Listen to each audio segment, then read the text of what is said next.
তো হাই বন্ধুরা, কেমন আছো তোমরা সবাই? আজকের এই ভিডিওর মধ্যে আমি তোমাদের সাথে কথা বলবো ওয়ানপ্লাসের আপকামিং স্মার্টফোনের বিষয়ে, OnePlus 10R Lite 5G নিয়ে।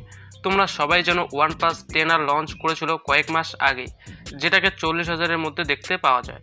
কিন্তু এখানে কনফার্ম হয়ে গেছে ওয়ানপ্লাসের পক্ষ থেকে এই জুন মাসেই আর একটা স্মার্টফোন লঞ্চ হবে OnePlus 10R Lite নামে। আর এই মোবাইলটি অলরেডি চায়নাতে লঞ্চ হয়ে গেছে OnePlus রেসিং এডিশন নামে। আর দমদার স্পেসিফিকেশনের সাথে এই মোবাইলটি দেখতে পাবে। আর এই মোবাইলটির প্রাইসও অ্যাগ্রেসিভ হবে। আর এমনটাই শোনা যাচ্ছে যে এই স্মার্টফোনটাকে 30,000-এর মধ্যে দেখতে পাবো। তো আজকের এই ভিডিওর মধ্যে OnePlus 10R Lite মোবাইলের বিষয়ে কথা বলবো। তো সব কিছু জানার জন্য ভিডিওটিকে শেষ পর্যন্ত দেখতে থাকো স্কিপ না করে। আর চ্যানেলটিতে প্রথমবার এসে থাকলে চ্যানেলটিকে সাবস্ক্রাইব করে দিও।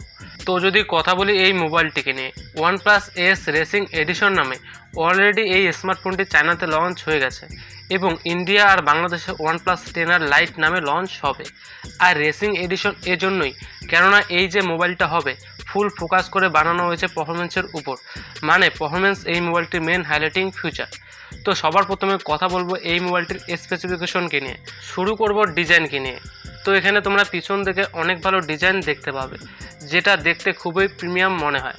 আর এমনটাই শোনা যাচ্ছে পিছনে গ্লাস ব্যাক প্যানেল দেখতে পাবে, এর সাথে ট্রিপল রিয়ার ক্যামেরা সেটআপ পেয়ে যাবে। আর এই মোবাইলটির লুক মোটামুটি সিমিলার OnePlus 10 Proর সাথে। দেখতে এই মোবাইলটি খুবই ভালো। সামন দিকে লেফট কর্নারে 5 জল ডিসপ্লে দেখতে পেয়ে যাবে। যদি কথা বলি ডিসপ্লেকে নিয়ে, তো এখানে তোমরা দেখতে পাবে 6.5 ইঞ্চির full HD plus LCD display. এখানে অ্যামোলেড প্যানেল পাবে না, এখানে এলসিডি প্যানেল পাবে, কিন্তু 120 Hz রিফ্রেশ রেট পেয়ে যাবে। তবে অ্যামোলেড ডিসপ্লে হলে ভালো হতো। আর যেমনটা আমি তোমাদেরকে বললাম, এই স্মার্টফোনটাকে পারফরমেন্সের উপর ফোকাস করে বানানো হয়েছে, তো এই সব এর মধ্যে দেখতে পাবে না। আর এখন কথা বলবো এর পারফরমেন্সকে নিয়ে, যেটা এই মোবাইলটির main highlighting feature.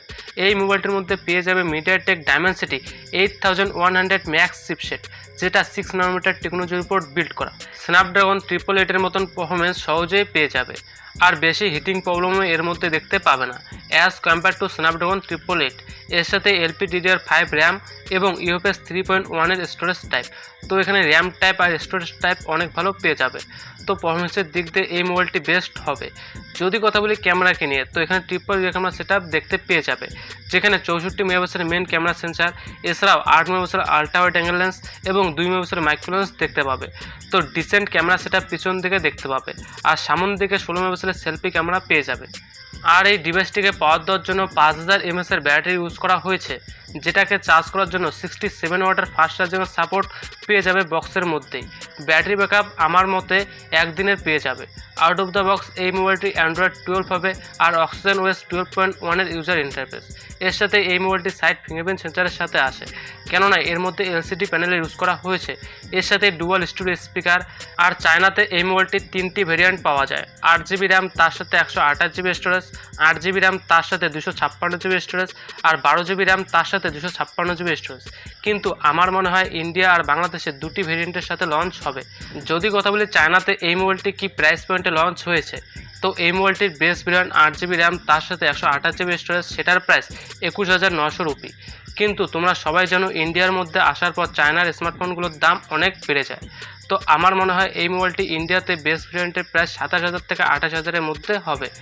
Overall smartphone তো ভালো, কিন্তু এর মধ্যে যদি অ্যামোলেড ডিসপ্লে আর ইন ডিসপ্লে ফিঙ্গারপ্রিন্ট সেন্সার হতো, তো এই মোবাইলটি খুবই ভালো হতো। তো আজকের জন্য এতটুকুই। আশা করি ভিডিওটি ভালো লেগেছে। আর নিচে কমেন্ট করে অবশ্যই বলবে তোমরা এই মোবাইলটিকে নিয়ে কী ভাবো। আর যদি ভিডিওটি ভালো লাগে থাকে ভিডিওটিকে অবশ্যই লাইক কমেন্ট শেয়ার করে দিও।